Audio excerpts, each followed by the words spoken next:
اعوذ باللہ من الشیطان الرجیم بسم اللہ الرحمن الرحیم۔ اس سے پہلے کہ ہم آگے بڑھیں، جو آخری مضمون آیا تھا، جو آیات ہم پڑھ چکے ہیں، ان کے ضمن میں ایک وضاحت ضروری ہے۔ یہ جو ہم نے ابھی دیکھا کہ اس بستی کے لوگ تین قسم کے تین حصوں میں منقسم ہو گئے تھے۔ ایک وہ لوگ جو گناہ میں بڑھے جا رہے تھے، ایک وہ کہ جو خود گناہ تو نہیں کر رہے تھے لیکن روک بھی نہیں رہے تھے، اور ایک وہ کہ جو گناہ سے خود بھی مجتنب تھے اور نہی عن المنکر کا فریضہ آخری وقت تک سر انجام دے رہے تھے۔ صراحت کے ساتھ یہاں جو فرمایا گیا کہ ہم نے بچایا کس کو، فَأَنْجَيْنَا الَّذِينَ يَنْهَوْنَ عَنِ السُّوءِ، بچایا ہم نے ان کو کہ جو روک رہے تھے بدی سے۔ وَأَخَذْنَا الَّذِينَ ظَلَمُوا بِعَذَابٍ بَئِيسٍ، اور ہم نے پکڑ لیا ان لوگوں کو جو گناہ میں ملوث تھے ایک بہت ہی برے عذاب میں ان کے نافرمانی کی وجہ سے۔ اس سے بعض حضرات نے ایک نقطہ نکالنے کی کوشش کی ہے، اور وہ یہ ہے کہ ایک گروہ کے بارے میں صراحت کے ساتھ آ گیا کہ اس کو بچا لیا، وہ لوگ جو نہی عن المنکر کر رہے تھے۔ ایک گروہ جس کے بارے میں صراحت سے کہا گیا کہ اس پر عذاب آیا، وہ ہے جو گناہ میں ملوث تھے۔ گویا کہ درمیانی گروہ جو ہے اس کے بارے میں یہاں سکوت اختیار کیا گیا ہے۔ ان کو ایک طرح سے امید دلائی جا رہی ہے کہ جو لوگ گناہ سے مجتنب رہیں گے، اگر وہ خود گناہ میں ملوث نہیں ہوئے ہیں تو اس عذاب سے کہ دنیا میں آتا ہے اس سے وہ بچا لیے جائیں گے۔ اور یہ بہت بڑی غلط فہمی ہے۔ یہ ایسی ہی بات ہے جیسے کہ میں نے آپ کو بتایا تھا سورہ مائدہ کے پڑھتے ہوئے کہ جو آیت مبارکہ تھی کہ علیکم انفسکم لا یضرکم من ضل اذا اہتدیتم، تو حضرت ابوبکر رضی اللہ تعالیٰ عنہ کو خطبہ ارشاد فرمانا پڑا کہ لوگوں تم اس آیت سے بالکل غلط نتیجہ نکال رہے ہو۔ اس کا یہ مطلب نہیں ہے کہ دعوت اور تبلیغ اور امر بالمعروف اور نہی عن المنکر تمہاری ذمہ داری نہیں ہے، بلکہ مطلب یہ ہے کہ تم اپنا سب کچھ کر لو، زور لگا لو سمجھانے کا، امر بالمعروف کا، نہی عن المنکر کا، پھر بھی اگر کچھ لوگ اڑے رہیں کفر پر اور گناہ پر تو پھر تم پر کوئی وبال نہیں ہے۔ اصل مفہوم یہ ہے، لیکن اس سے انسان جو ہے چاہتا ہے ذمہ داری سے فرار، تو اس کے لیے جہاں کہیں بھی اسے بہانہ ملتا ہے اس قسم کے وہ نقطے تراشتا ہے۔ یہاں یہ سمجھ لیجئے کہ اصل میں نہی عن المنکر نہ کرنا بھی تو جرم ہے۔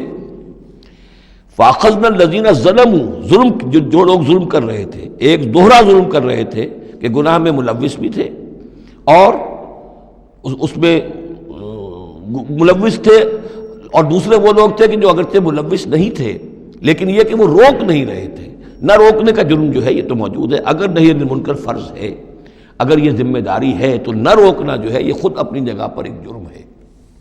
اس کے لیے میں آپ کو اصل میں ایک حدیث سنا دینا چاہتا ہوں، جو حدیث اس معاملے میں سمجھتا ہوں کہ آخری اور نص قطعی کی حیثیت رکھتی ہے۔ اور یہ حدیث جو ہے مولانا اشرف علی تھانوی رحمۃ اللہ علیہ نے خطبات جمعہ جو مرتب کیے ہیں ان میں اس حدیث کو شامل کیا ہے، اور یہ حدیث قدسی ہے۔ اوحى اللہ عز وجل الی جبرائیل علیہ الصلوۃ والسلام ان اقلب مدینہ کذا وکذا باہلھا، اللہ تعالیٰ نے وحی کی حضرت جبرائیل کو کہ فلاں فلاں شہروں کو پلٹ کر دو، الٹ دو، جیسے کہ عمورہ اور صدوم کے شہروں کے بارے میں حکم آیا۔ قال فقال، حضور فرماتے ہیں اس پر حضرت جبرائیل نے عرض کیا بارگاہ خداوندی میں، رب یا رب ان فیہا عبدک فلانا لم یعصک طرفۃ عین، پروردگار اس میں تو تیرا فلاں بندہ بھی ہے جس نے کبھی پلک جھپکنے جتنی دیر بھی معصیت میں نہیں گزاری، گناہ سے اتنا پاک صاف، نگاہ کا ادھر سے ادھر ہو جانا، اتنا وقت بھی کبھی معصیت میں صرف نہیں کیا، تو کیا اس پر بھی الٹ دوں؟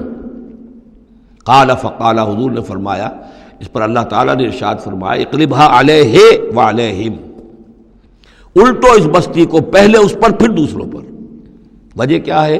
فإن وجهه لم يتبعر في ساعة قط، اس کے چہرے کا رنگ میری غیرت کی وجہ سے کبھی متغیر نہیں ہوا۔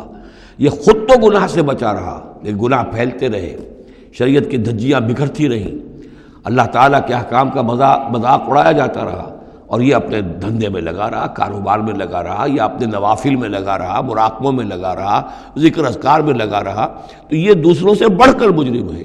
اقلبھا علیہ، اقلبھا علیہ وعلیہم، الٹو اس بستی کو، پہلے اس پر پھر دوسروں پر۔ فإن وجهه لم يتبعر فيه ساعة قط۔ اور دوسرے یہ کہ قرآن مجید میں سورہ انفال اب بہت قریب آ گئی ہے، ہم پڑھیں گے جلد ہی، وہ آیت مبارکہ بھی نص قطعی ہے قرآن کے حوالے سے، یہ تو حدیث کے حوالے سے ہوئی۔ قرآن مجید میں فرمایا گیا واتقوا فتنۃ لا تصیبن الذین ظلموا منکم خاصہ۔ اس دنیا میں جب کوئی اجتماعی سزا آتی ہے، کسی قوم کے اندر بحیثیت مجموعی جب منکرات پھیل جائیں، تو جب سزا آتی ہے تو پھر وہ صرف جو گناہ گار ہیں انہی کو اپنی لپیٹ میں نہیں لیتی، بلکہ وہ لوگ جو بچے ہوئے تھے وہ بھی لپیٹ میں آ جاتے ہیں۔ ہاں امید جو دلائی گئی ہے یہاں سے وہ یہ ہے کہ جو امر بالمعروف و نہی عن المنکر کی آخری حد تک، آخری وقت تک کوشش کرتے رہے ہوں، اللہ تعالیٰ ان کو بچا لے گا۔ صدق اللہ العظیم۔